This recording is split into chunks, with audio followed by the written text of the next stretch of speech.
Tous les plats cuisinés pendant l'émission sont remis à des organismes soutenus par la Moisson Mascoutaine.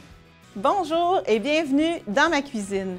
Je suis très heureuse de vous accueillir pour une nouvelle saison et aujourd'hui, pour mettre du soleil dans vos assiettes, j'ai choisi de vous parler des agrumes.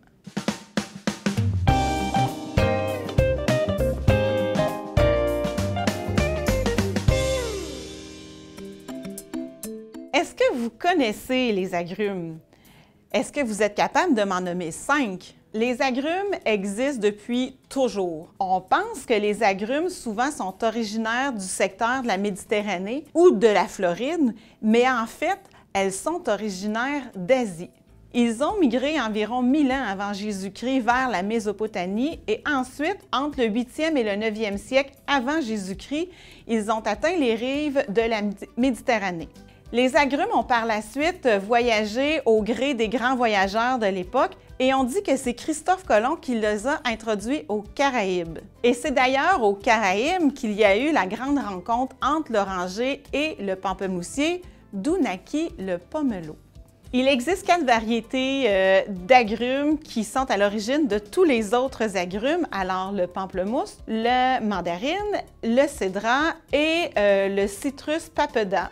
Tous les agrumes que nous connaissons aujourd'hui descendent effectivement de ces variétés et ils ont évolué par mutation, c'est-à-dire que l'agrume s'adapte à son environnement et le plus fréquemment par hybridation naturelle due au hasard, alors entre le pollen et les fleurs, ou par croisement contrôlé, c'est-à-dire fait par l'homme.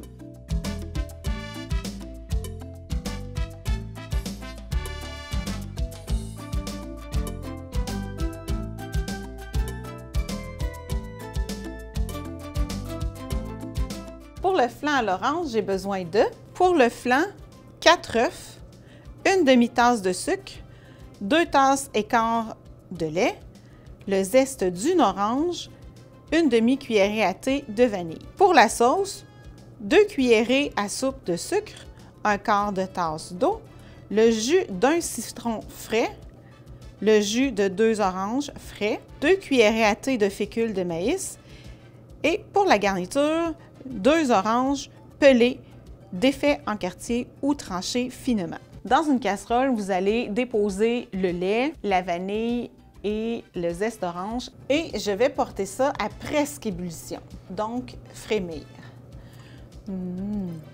Ça sent bon juste ça. Dans un autre bol, vous allez battre le sucre avec les œufs jusqu'à temps que ça devienne mousseux. Fait que là, je vais allumer mon rond. Puis je vais fouetter pendant que ça chauffe. C'est correct, ça?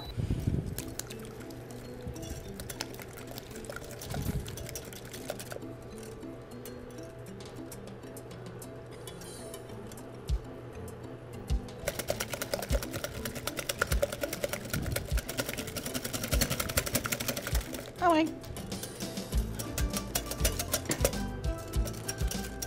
Ça sent bon, là. C'est débile. Vous allez tout doucement ensuite incorporer le mélange de lait chaud aux œufs en fouettant constamment. C'est une étape qu'il faut faire vraiment doucement parce qu'on ne veut pas faire cuire les œufs.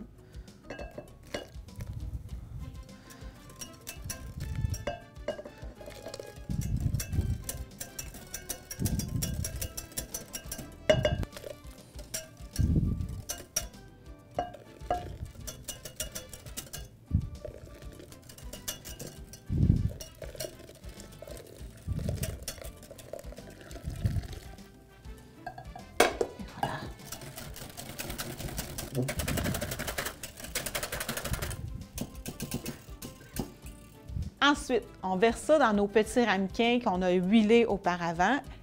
On dépose les ramequins dans un moule à cuisson qui va au four et on va remplir ce moule à cuisson-là d'eau jusqu'à peu près aux 3/4 de la hauteur de nos ramequins. C'est ce qui s'appelle faire un bain-marie au four. Faire attention pour ne pas en verser dans les ramequins. Alors, on envoie ce moule-là au four à 350 pendant environ 30 minutes ou jusqu'à cuisson complète. Pour la sauce aux agrumes, on dépose tous les ingrédients dans une casserole et on va fouetter jusqu'à temps que ça bout. Ça devrait épaissir. Quand vous utilisez des oranges et du citron, moi, ce que je vous propose de faire, c'est de prélever le zeste de vos agrumes et ensuite de les congeler parce que le zeste, ensuite, vous pouvez l'utiliser dans plein de choses. Je vais exprimer le jus de mes fruits et bien sûr, quand on fait ça, on utilise des fruits qui sont température pièce.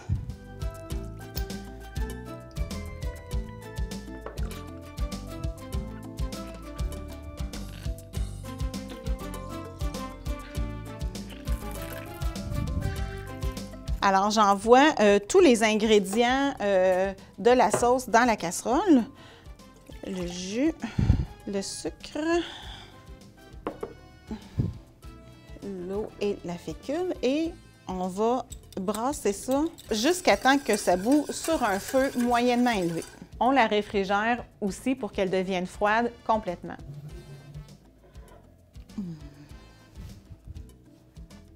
Quand on veut savoir si notre flan est prêt, quand on passe un couteau dedans, on pique, puis si il ressort propre, comme ça, c'est prêt. Alors, on va les mettre à refroidir au frigidaire pour les servir complètement froids. Pour la décoration, pour ajouter un petit peu de fantaisie, je vais canneler mon orange et je vais la trancher ensuite très finement. Canneler, ce que ça veut dire faire des rainures dans la peau.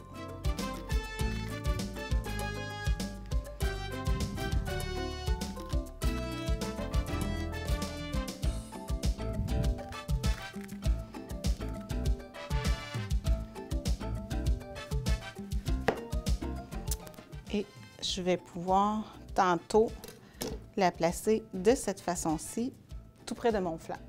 Toutes vos pelures d'agrumes, vous pouvez les déposer dans un pot maçon.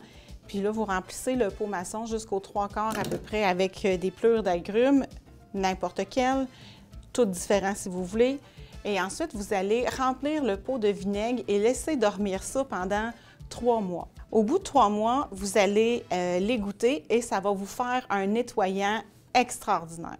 Vous allez démouler votre petit ramequin dans une assiette et vous allez napper tout doucement de la sauce. Et si vous le désirez, vous pouvez décorer avec soit des suprêmes d'orange ou soit des tranches d'orange très fines.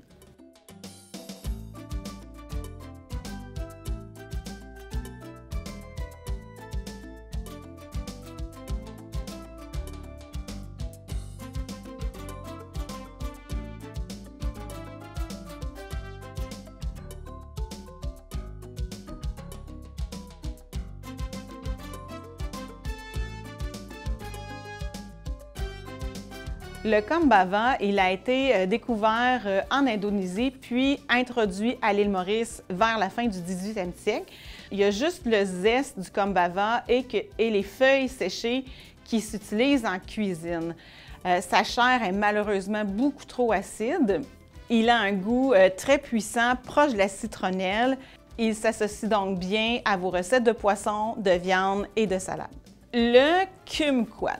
Ça, c'est un de mes agrumes préférés.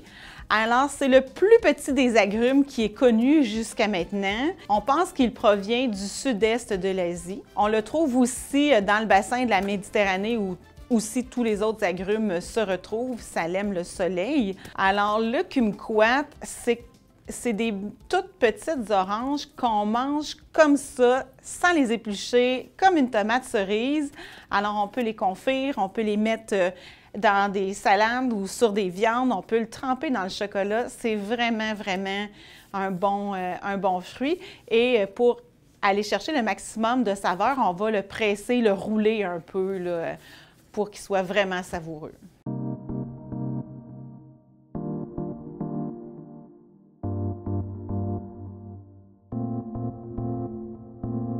Pour la tarte au citron, on a besoin de 1 abaisse de pâte à tarte cuite à blanc, 1 tasse et quart de sucre, 1 demi-tasse de fécule de maïs, 1 pincée de sel, 3 citrons, 1 tasse et 3/4 d'eau froide, 3 jaunes d'œufs, 3 cuillerées à soupe de beurre. Pour la meringue, on a besoin de 3 blancs d'œufs, 1/4 de cuillerée à thé de crème de tarte et 1 demi-tasse de sucre.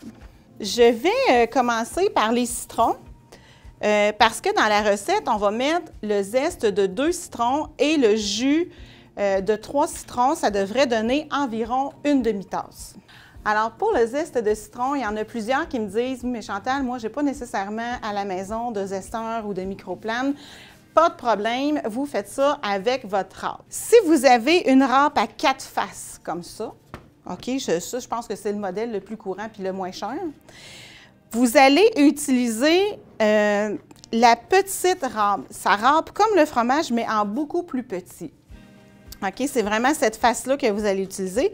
Si vous utilisez cette face-là, ça ne fait pas de zeste pantoute, ça fait de la boîte. Cette face-là, dans le fond, elle est faite pour râper des noix, du parmesan, des trucs comme ça. Alors, c'est vraiment plus dur. Alors, pour aller chercher votre zeste, vous allez râper avec votre râpe, comme ça, mais pour avoir le moins de blanc possible. On fait attention parce que le citron de meilleur, la pleure, elle est plus fine.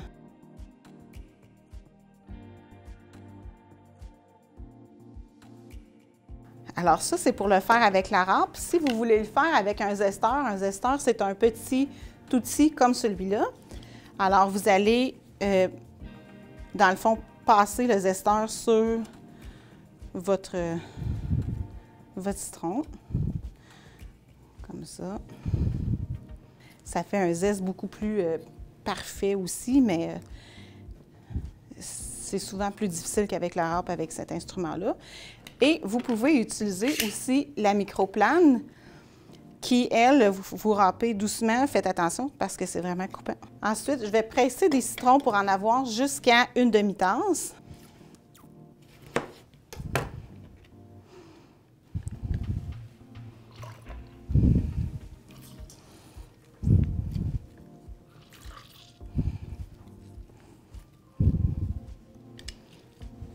J'ai mon zeste.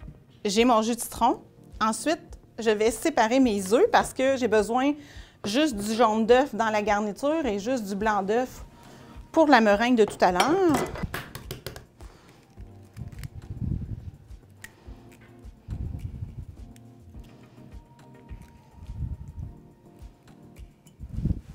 Je dépose le jaune d'œuf directement dans ma casserole, mais il ne faut pas que la casserole soit chaude pour faire ça.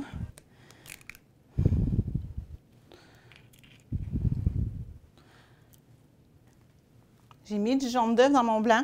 Quand ça vous arrive, parce que ça l'arrive tout le temps, pour aller récupérer le jaune d'œuf, vous allez prendre votre coquille d'œuf parce que c'est la seule chose qui va couper le blanc d'œuf pour aller récupérer le jaune qui est dedans. Hop, truc de chef. On va mettre tous les éléments de la garniture dans un chaudron et on va brasser jusqu'à temps que ça bout. Ça devrait épaissir. Le jus de citron, l'eau.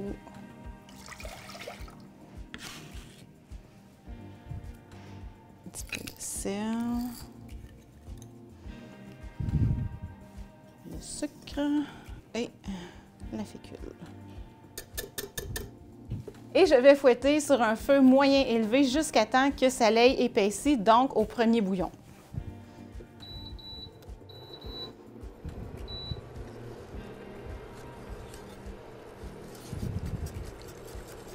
Cette recette-là, elle est super chouette à faire avec de la limette aussi, sauf que si vous prenez de la lime, vous devez couper le jus de lime de moitié, c'est-à-dire que vous allez mettre un quart de tasse et que vous allez ajouter un quart de tasse d'eau.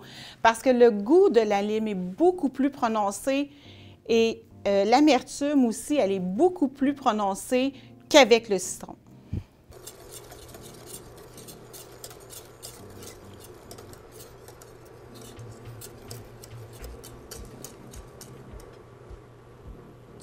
Et voilà, c'est prêt. Je verse ça immédiatement dans mon abaisse de tarte cuite.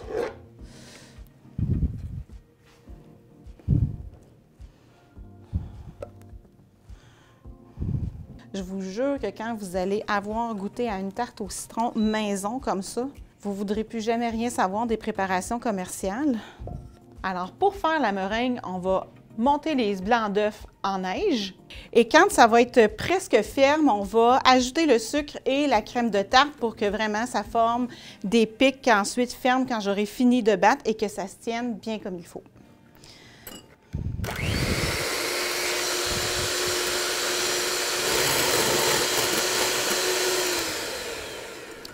Alors, la crème de tarte. et sucre.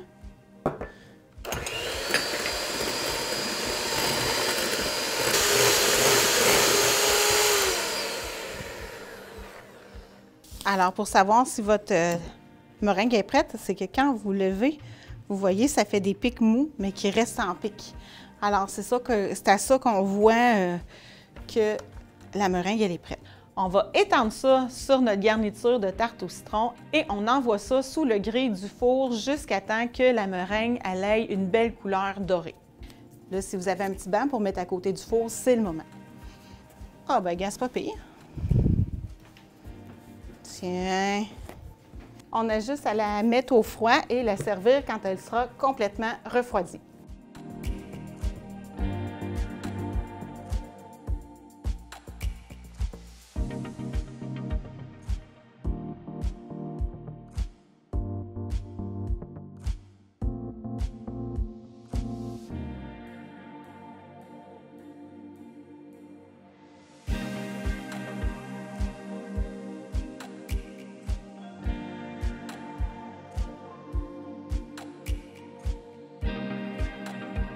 On va faire une petite analyse de notre agrume. Je vais vous montrer les parties d'un agrume et c'est pareil pour presque tous les agrumes. Alors, bien sûr, on a la peau de l'agrume ici, mais la partie jaune qui contient le zeste, la partie jaune ou orange qui contient le zeste, ça s'appelle l'épicarpe. Et la partie blanche ici, ça s'appelle le mésocarpe. La membrane qui est autour du quartier d'orange. À l'intérieur de chaque quartier, ça s'appelle la loge capillaire. Et la membrane qui entoure chaque quartier d'orange, ça s'appelle l'endocarpe. Au centre, ça s'appelle le placenta. On a bien sûr les pépins. Et si on relève comme ça, ça s'appelle des poils endocarpiques charnus.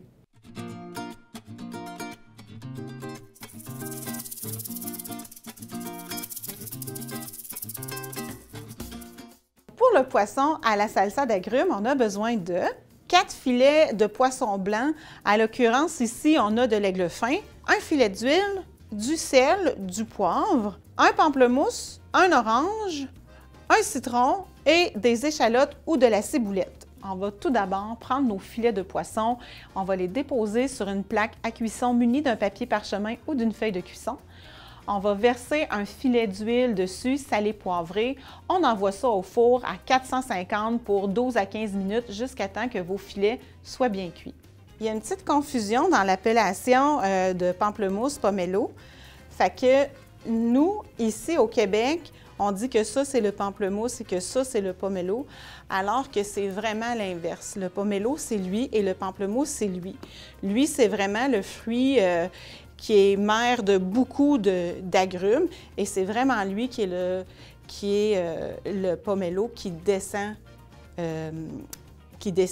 du pamplemousse. Pendant que notre poisson cuit, on va prélever les suprêmes de nos agrumes. Alors, prélever les suprêmes, ça veut dire d'aller chercher chaque loge capillaire, mais sans la membrane. On va venir peler à vif pour commencer. Alors, on va se faire une surface plate en coupant le bout, comme ça, des agrumes. Et ensuite, on va venir peler à vif, c'est-à-dire aller couper jusque à la membrane pour voir déjà la loge capillaire.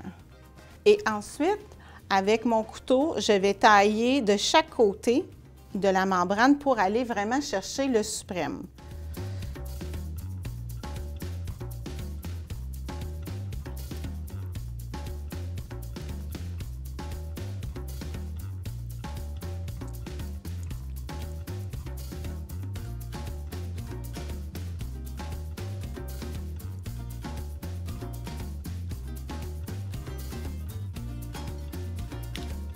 Là, vous allez me dire, Chantal, est-ce que c'est vraiment important de faire ça quand on fait cette recette-là? Je vous dirais que pour le pamplemousse et le citron, c'est vraiment un incontournable parce que la membrane de ces deux agrumes-là est vraiment très très dur et très amer aussi, alors c'est ça. Mais pour l'orange, à moins que vous receviez la reine d'Angleterre pour souper ce soir-là, vous n'êtes pas obligé de le faire. Et je ne vous cacherai pas que plus l'agrume est petit, plus l'opération est complexe. Donc, quand on a fini de lever nos suprêmes, il nous reste comme juste des feuilles de membrane. Comme ça. Et ça, moi, ce que je fais, c'est que je vais utiliser le mot tordre, là, mais je la presse comme ça au-dessus pour aller vraiment chercher tout le jus qui vient faire beaucoup de saveur. J'ai fait mon orange et j'ai fait mon citron aussi, alors je vais tous les mettre ensemble. Alors, quand tous mes agrumes sont en suprême, ça donne cela avec un beau jus dedans. Et puis, je vais venir ajouter ma petite ciboulette. Vous viendrez à l'idée d'ajouter à ça des clémentines. Ce n'est pas une mauvaise idée, c'est juste que la clémentine, quand on l'épluche d'avance ou quand on l'arrange d'avance, elle devient amère très rapidement. Alors, si vous souhaitez ajouter des clémentines à ça, on va les ajouter juste au moment de servir.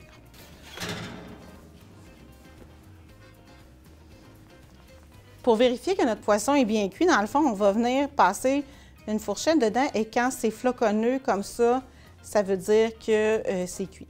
Ça va vous faire quelque chose de frais avec quelque chose de chaud, ça va être parfait. Si vous choisissez de faire votre salsa à l'avance, moi, je vous propose de la sortir une bonne heure avant de la servir pour qu'elle tempère un peu. C'est sûr que le contraste chaud-froid est intéressant, mais je trouve que trop, c'est comme pas assez.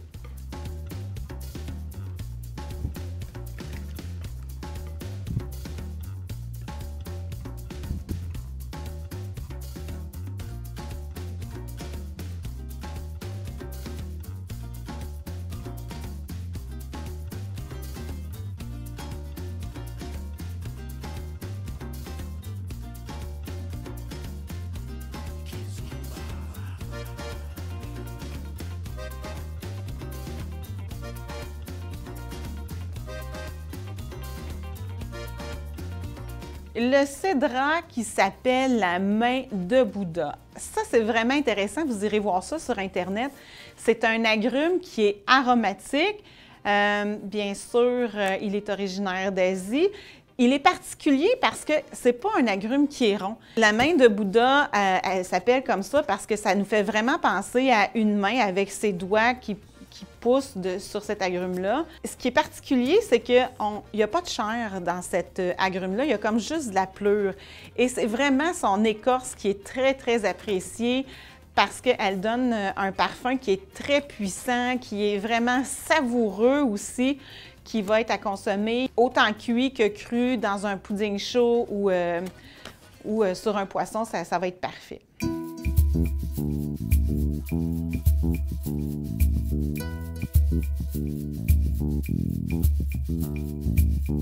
Pour la salade aux crevettes et aux pamplemousses, on a besoin, bien entendu, de pamplemousse que j'ai levé en suprême parce que la membrane, elle est dure, elle est amère et elle est difficile à manger. Des crevettes, du feuillage, la verdure, et puis du sel, du poivre, un tiers de tasse de yogourt grec et une touche de thym qui soit frais ou séché. Faites juste attention, s'il est sec, on va en mettre un peu moins. Sur cette salade-là, ce qui est intéressant, c'est que vous pouvez mettre d'autres agrumes. Vous pourriez aussi ajouter d'autres légumes, comme par exemple des oignons rouges ou des avocats encore. Ça viendrait comme compléter notre assiette. Ensuite, on mélange tous les autres ingrédients de la salade ou on les répartit artistiquement sur une belle assiette. Je vais aller déposer des crevettes. Vous pouvez faire ça pour que ce soit vraiment cute. Ensuite, je vais venir mettre mes pamplemousses ici. Dans cette recette-là, on pourrait prendre du pamplemousse blanc ou du pamplemousse rose ou du rubis. Moi, j'ai une préférence pour le rubis qui est plus sucré. Ensuite, on va fouetter tous les ingrédients de la vinaigrette ensemble et on va venir napper la salade. Et un petit peu de jus de mon pamplemousse que j'ai levé en suprême.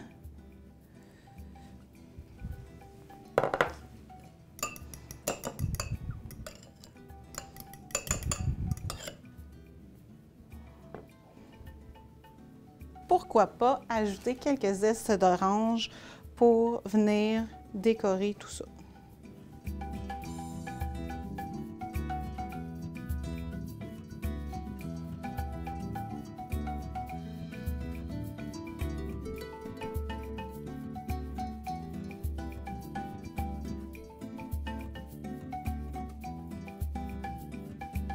Les oranges maintenant. Il y en existe beaucoup de sortes, bien sûr. Ici, on en connaît quelques-unes, mais il y en existe encore plus que ça. Elles sont cultivées en Asie depuis au moins 4000 ans. Dans les années 30, c'était un produit de luxe qu'on offrait souvent en cadeau à Noël. Peut-être que vos arrière-grands-parents vous en ont déjà parlé, mais c'est effectivement vrai. Dans les bas de Noël, on retrouvait des oranges. Je vais terminer avec le yuzu. Et oui, le yuzu ne sont pas que des sushis, c'est d'abord et avant tout un agrume. Cet agrume est vert et il devient jaune à maturité et les zestes peuvent s'utiliser jaune ou vert.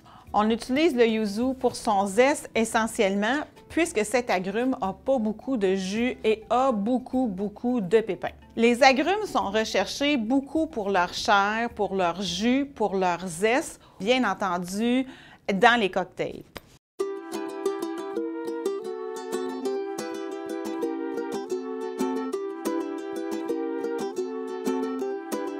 Pour le Nimbu Pani, alors ça c'est un beau cocktail sans alcool avec de l'allumette. Pour le Nimbu Pani, on a besoin de 2 limes, 2 tasses d'eau plate ou gazeuse, 2 cuillerées à soupe de sucre, 6 feuilles de menthe, 1/4 de cuillerée à thé de sel et des glaçons. Donc, ce qu'on va faire, c'est qu'on va presser nos agrumes pour exprimer tout le jus, idéalement nos agrumes, température de la pièce.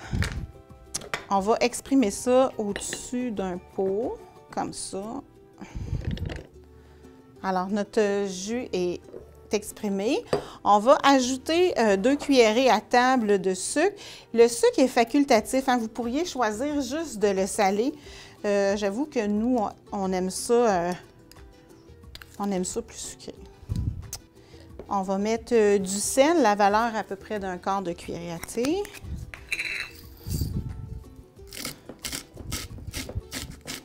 On va venir ajouter des feuilles de menthe, à peu près 6 feuilles de menthe qu'on va un petit peu écraser pour aller chercher le maximum de saveur. Puis là, dans le fond, juste avec une fourchette, je vais venir les écraser un peu. Voilà, et je vais mettre ça dans mon pot. Alors, à cette petite préparation-là que vous pouvez brasser un petit peu dans le fond pour que le sucre commence à se dissoudre, on va ajouter 2 tasses d'eau gazéifiée ou de l'eau plate. Ici, j'ai de l'eau minérale gazéifiée. Ça pourrait très bien être de l'eau du robinet très froide chez vous ou encore si vous avez un appareil du type SodaStream, bien, vous pouvez faire votre eau gazéifiée puis utiliser ça, c'est parfait.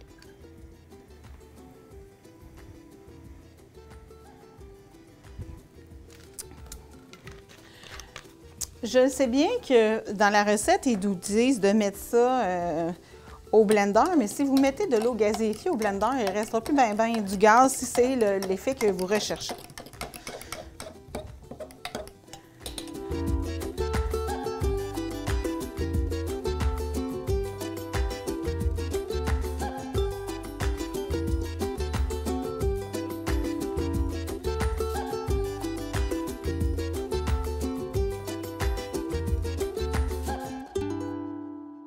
En terminant, je vous invite à aller visiter le site de la Moisson Mascoutaine où toutes les recettes s'y retrouvent. Je vous attends la semaine prochaine. On va parler des noix.